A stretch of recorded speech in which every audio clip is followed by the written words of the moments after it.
Good morning, everyone, and welcome to day 23 of our 30-day self-improvement challenge. This is Claude McFarlane, founder and CEO of the McFarlane Group, and I'm here to talk to you today about our process of operation. And everybody has a process of operation, whether they choose to admit it or not. But it could be analogous to a mode of operation or MO or a lot of different names that we can throw on it. But it's how they achieve things in their life. And the difference between one person and the next is really how effective and efficient their process is. It has a lot to do with time management, which we're going to get into at the end of the week. But more often than not, we see a lot of talk behind how people do things as opposed to actually seeing what they do.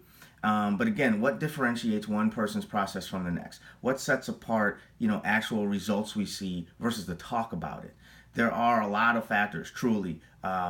But I believe that the most important one is the individual's process, of operation.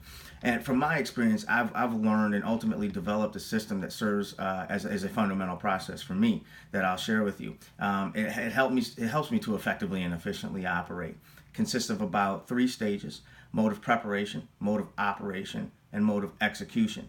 In other words, it's really how you set your plan, how you actually go through that plan, and how you make sure you meet the deliverables of that plan.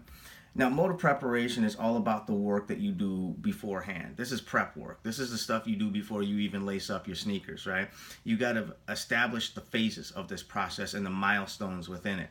Work backwards from where you are to where you want to be and identify what's necessary to make it happen. You have to dissect your timeline and your plan. What I mean by that is actually draw it out and establish breadth to your plan so that you can see it fully and prepare for the potential drawbacks and the potential challenges that are ultimately going to exist.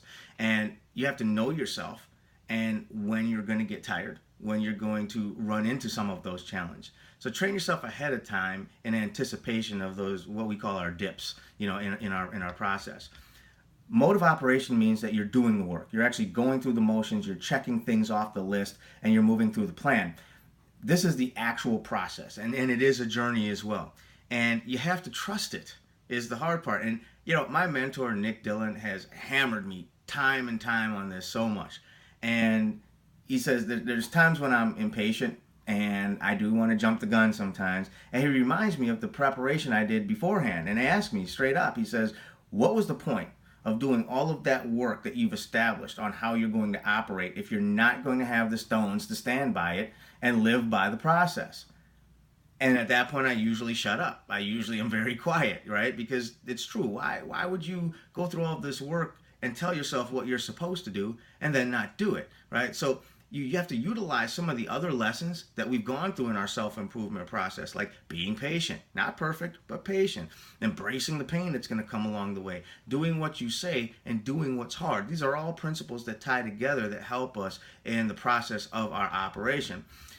And then there's the mode of execution, which to me is probably the shortest and most simple, but also one of the most crucial of these 3 phases, because it's making sure that everything's checked off the list and that it's done in completion above all.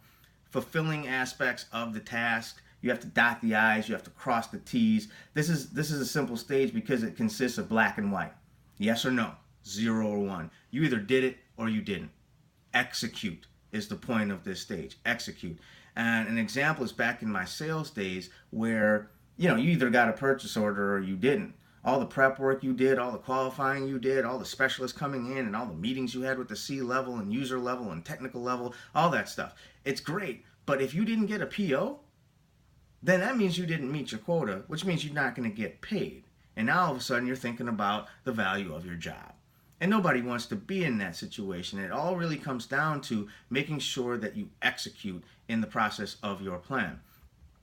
And that time thing keeps coming up again. People say, well, how much time do I really spend at each stage? And so I summed it up in a ratio of 60%, 30%, 10%.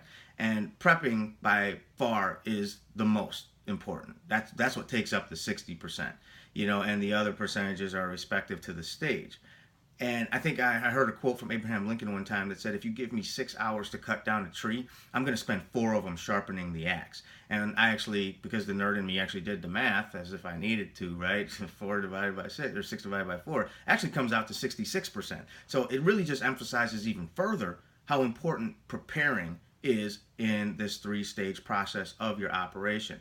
So I know that sometimes life throws things at us that are unexpected, and you think, well, I just have to act, I don't have to prepare. But you still need to prepare a small strategy before you move forward. It doesn't matter even how brief it is. It's just that when you act without thinking or you act without preparing, it's an emotional response, and we are just too smart and develop too much at this stage of the game for that. So that is my process of operation. 3 stages: mode of prep, mode of operation, and mode of execution. And I just wanted to share that with you guys. Thank you for hearing me out on that. I hope you exercise this and utilize this in your lives, in your personal lives, your business lives, family, etc. And feel free to contact me with any questions at themcfarlanegroup@gmail.com. You can feel free to contact me on my website, mcfarlanegroup.llc.com, with a new book out. You can see my personal journey and how I had to really, there's a reason why all these lessons come up, and it's because I failed at them at some point in time, and I wasn't being efficient with my time. So that's how the whole 3-stage process of my process of operation came up. So I look forward to speaking with you again throughout the week. We're getting towards the end, and I've got some good stuff for you, some guest speakers coming up. So stay tuned, and if you have any questions, feel free to contact me. Thanks, guys, and have a blessed day.